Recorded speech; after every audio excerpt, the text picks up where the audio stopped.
ক্ৰমাৎ তীব্ৰ বিটিচিৰ নিৰ্বাচনী প্ৰচাৰ শুকুৰবাৰে ওদালগুৰিত নিৰ্বাচনী প্ৰচাৰ মুখ্যমন্ত্ৰী হিমন্ত বিশ্ব শৰ্মাৰ এবাৰ UPPL বা BPF কাৰুৰ সৈতে মিত্ৰতা নকৰি অকলে বিটিচিৰ পৰিষদীয় নিৰ্বাচন খেলিবলৈ কঁকালত টঙালি বান্ধিছে বিজেপিয়ে কেন্দ্ৰৰ ৰাজ্যৰ শাসকীয় দলটোৰ নিৰ্বাচনী প্ৰচাৰত নেতৃত্ব দিছে স্বয়ং মুখ্যমন্ত্ৰী হিমন্ত বিশ্ব শৰ্মাই শুকুৰবাৰেও BTRৰ ওদালগুৰি জিলাৰ তিনিটাকৈ পৰিষদীয় সমষ্টিৰ দলীয় নিৰ্বাচনী সভাত অংশ লয় মুখ্যমন্ত্ৰীগৰাকীয়ে এই সভাসমূহতেই বড়োভূমিত বিজেপিৰ উত্থানৰ প্ৰসংগ আনি মুখ্যমন্ত্ৰীয়ে কয় এবাৰ বিটিচিত আটাইতকৈ ভাল ফলাফল দেখুৱাব বিজেপিয়ে যিমান মিটিঙত যোৱা 7 দিনত মই গৈছো ৰাইজৰ বিজেপিৰ প্ৰতি মৰম দেখিছো আৰু মই এইবাৰ ক'ব পাৰো যে BTRত এইবাৰ বটা পৰিৱৰ্তন হৈছে বিজেপি দলে আটাইতকৈ বেছি সিট পাব আৰু বিজেপি দলে আটাইতকৈ শক্তিশালী ৰাজনৈতিক দল হিচাপে এইবাৰ নিৰ্বাচনত জিকিব তাত কোনো সন্দেহ নাই কোনো ৰাজনৈতিক দলৰ সৈতে মিত্ৰতা নকৰি বিটিচিত বিজেপিয়ে কিয় অকলে নিৰ্বাচন খেলিব লাগে তাৰো ব্যাখ্যা কৰে মুখ্যমন্ত্ৰী হিমন্ত বিশ্ব শৰ্মাই শ্ৰদ্ধাৰ ৰাইজ মই কেইটামান কথা আপোনালোকক ক'ব খুজিম যে এই ইলেকশ্যনত আমি বিজেপি দলক কিয় ভোট দিব লাগে আমাৰ কাৰ্যকৰ্তাসকলে বিজেপিক জিকাবৰ কাৰণে কিয় কষ্ট কৰিব লাগে আৰু আমি সকলোৱে মিলি পদুম ফুলত কিহৰ বাবে ভোট দিব লাগে শ্ৰদ্ধাৰ ৰাইজ আপোনালোকে জানে যে মই অসমৰ মুখ্যমন্ত্ৰী নৰেন্দ্ৰ মোদী ডাঙৰীয়া ভাৰতৰ প্ৰধানমন্ত্ৰী আমি যদি প্ৰমোদ বড়ো ডাঙৰীয়াক ক'লোহেঁতেন যে মোক 10টা সিট দিয়ক আপোনালোকে 30টা সিটত ইলেকশ্যন খেলক মোকতো না নকলেহেঁতেন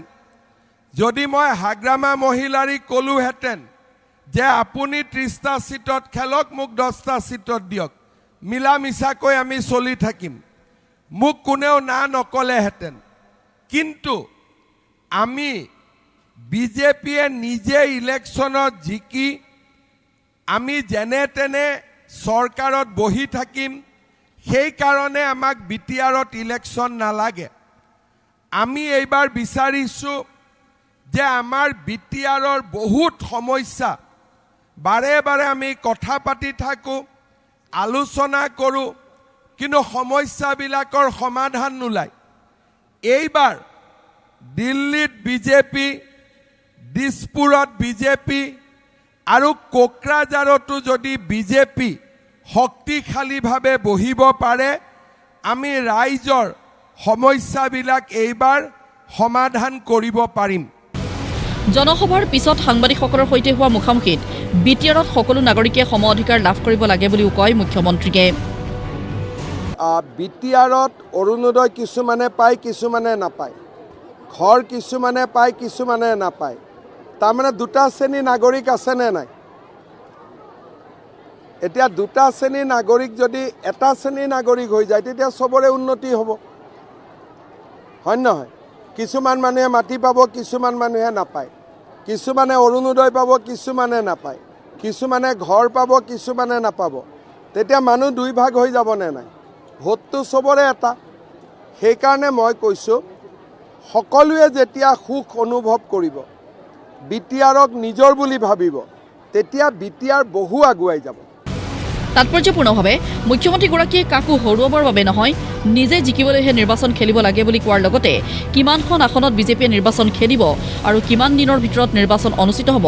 তাকো ক'লে মুখ্যমন্ত্ৰী শৰ্মাই যেতিয়া মই এতিয়া ইলেকশ্যন উঠিম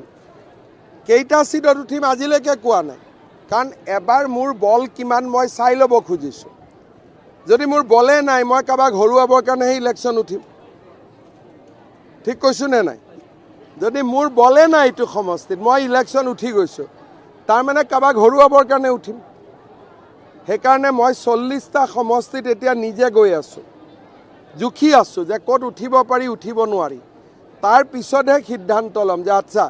25টাত উঠিম, 26টাত উঠিম, 2টাত উঠিম, 1টাত উঠিম। কাৰণ মই কাকো হৰুৱাব উঠা নাই, মই জিকিবৰ কাৰণে উঠি আছোঁ। আমি কিমানটা ছিটত ইলেকশ্যন খেলোঁ, কেনেকৈ খেলোঁ 20 আগষ্টত আপোনালোকে গম পাব। তাৰ আগতে মই গোটেই জেগাখিনি এবাৰ ঘূৰি লওঁ। ছেপ্টেম্বৰৰ 29 তাৰিখৰ আগতে ইলেকশ্যন হৈ যাব। উল্লেখ্য, শুকুৰবাৰে ওদালগুৰিৰ খৈৰাবাৰী, ভেৰগাঁও আৰু ননৈ চেৰফাং পৰিষদীয় সমষ্টিত নিৰ্বাচনী প্ৰচাৰ চলাই মুখ্যমন্ত্ৰী হিমন্ত বিশ্ব শৰ্মাই। ওদালগুৰিৰ পৰা ভিডিঅ' জাৰ্নেলিষ্ট বাবুৰিয়ানৰ সহযোগত মুছাদ্দিক হুছেইনৰ ৰিপৰ্ট, প্ৰতিদিন টাইম।